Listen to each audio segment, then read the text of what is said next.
Hey everyone, welcome back to my YouTube channel. So today I'll be showing you guys my meal timetable, meal plan, anything you want to call it.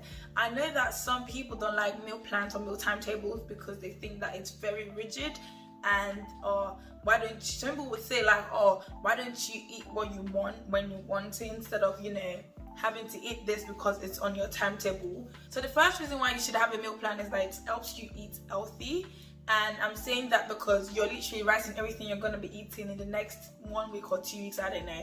And then you're being intentional. So when you're looking at it, you'll be like, oh, I just wrote rice on Monday. Then I'm having rice again on Tuesday for lunch. Then I'm having rice again. So then you'll be like, oh, you know what?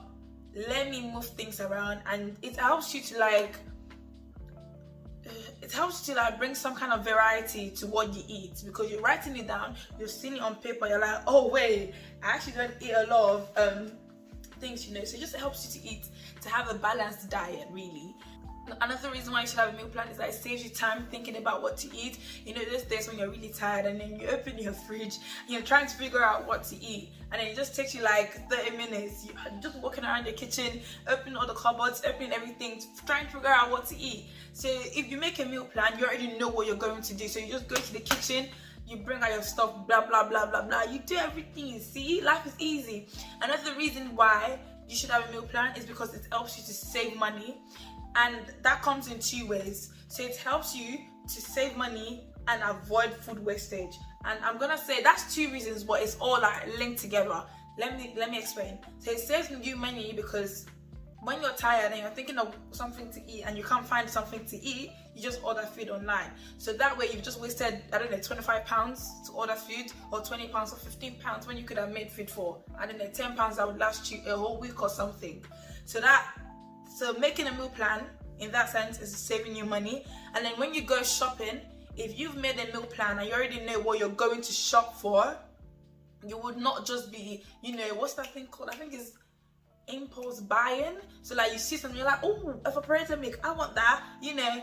But you already know that, oh, you know what, I don't need evaporated milk for the next week because I'm not making French toast. So that way it's saving you money and also avoiding you wasting food. So instead of you buying stuff that you don't need and just keeping in your fridge, and it's just going to end up expiring in your fridge, and then that way you wasted money again. So having a meal plan will help you set your shopping list right, and you're actually buying the things that you're going to cook.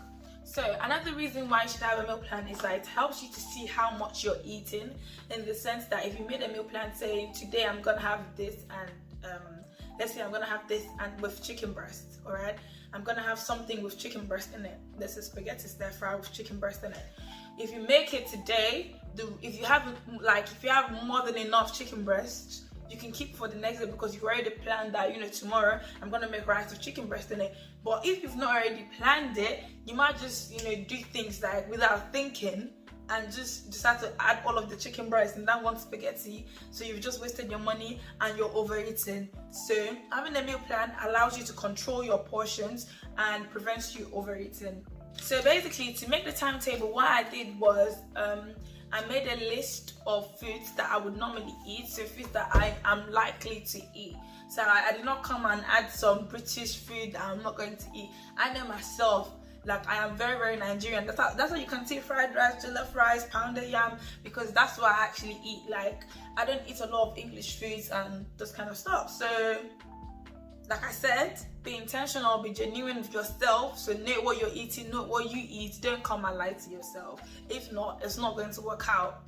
So after doing that, then I decided to split them into categories. So I did breakfast, lunch, and dinner. And then after that, I decided to do a table, and I just put things in the right places. When making the table, you need to think about, you know, if you're a student, you're an adult, or anything, if you work 9 to 5 or you work overnight, you need to think about the days that you're free to do the long meals. And you have to think about your lifestyle and think about, oh, you know, this day is gonna be free. So I know Saturday and Sundays will be my free days. So, you know, I can put like the foods that require much time to make, or like foods that I just like taking my time when I'm making, or foods that are just long in general, you know. For Monday, for breakfast, I put French toast plus green tea. For lunch, I said native rice plus chicken breast. For fruit or snack, I said watermelon, oranges. I said to be honest, most of these fruits are the ones that are likely to change, because if I go to the store and I see that, you know, this fruit is cheaper than this other fruit, I'm gonna buy the cheapest fruit, because there's no need to waste money. Like, even though you set a meal timetable, it does not mean that you have to be rigid. Like, you can still change things around, you can still swap things around, you can still change your fruits. Like, because I've written watermelon on Monday, does not mean I have to have watermelon on Monday. So I can change it with a different fruit that's cheaper, or something that's in season. It might be cheaper as well. And for dinner, I've said pasta.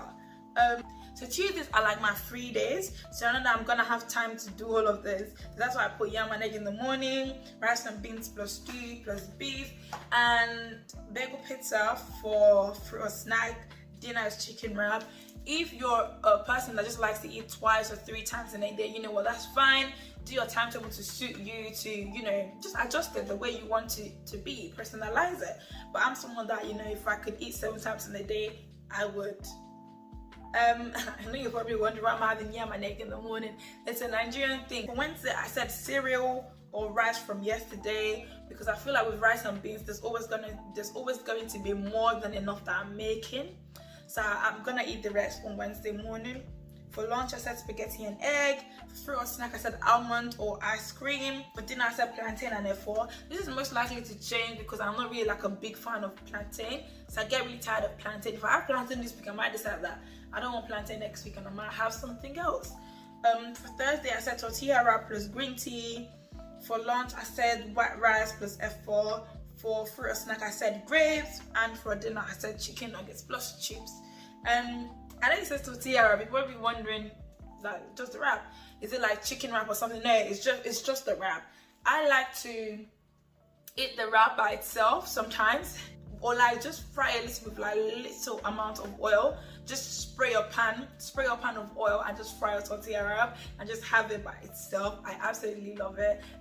Friday, I set noodles for breakfast. Fried rice plus chicken for lunch. Apples or cucumbers for fruit or snack. Chicken burger plus chips. So I know that my busiest days are Thursdays and Fridays. That's why I've put like easy dinners. The chicken nuggets is probably good. I'm just gonna buy the ones from Iceland or like Lidl and have those in the freezer and just pop them in the oven. But for the chicken burgers, there's a chance that I'll be making it myself, because I like making my own chicken burgers. I like making the chicken fillet myself. So yeah, it's really nice. For Saturday, I said pancakes for breakfast. This is likely to change because I'm not a big fan of pancakes, so I feel like I might even get tired of pancakes. For lunch, I said pounded yam with egusi or okra. For fruit or snack, I said fruit salad buns. Fruit salad is just a mixture. It's a salad but with fruit. But for dinner, I'm gonna be having quiche. I love making quiche and it's really, really easy. For Sunday morning, I'm gonna have noodles. For lunch, jollof rice with coleslaw plus chicken. Like I said, put the things that will take you time on a day that you know you're most likely to be free. Fruit or snack, I said tortilla pizza or grapes. For dinner, I said baked yam. Another reason as to why you should have a meal timetable is that it helps you to make a shopping list. So you can already look at the things that you're making and you already know how many, for example, how many eggs you're going to need for the week, or like how much chicken breast you're going to need for the week. And before I wrap up this video, I just wanted to tell you guys like a few ways to save money, because I know that budgeting can be like really, really difficult sometimes, but there's so many ways to save money, especially when it comes to food. With students, I know that we spend a lot of money on food because we don't think of it as a big deal. You know, you're not being intentional. You're not actually sitting down and writing down the things that you're spending, the things you're buying, the amount of money you're spending on this food. Because I know a lot of students, like, you know, waking up in the morning and they realize, I have no milk. Let me go to the co-op down the road to buy milk. And that's just wasting of money, because you could have bought the milk from Lidl or something. So here are the ways to save your money. The first thing is to buy the store's brand. For example, when you go to Asda, instead of buying, I don't know the names of the brands. instead of buying something expensive, just buy as that small price brand. Like buy as this brand. Like for example, if you're buying cheese, instead of buying mozzarella cheese from Italy, from I don't know, from anywhere, just buy has this cheese. Cheese is cheese, don't worry, it will turn out the same on your pizza, don't worry. So when it comes to buying the store's brand as well, I should also say that instead of buying like let me show you an example. Instead of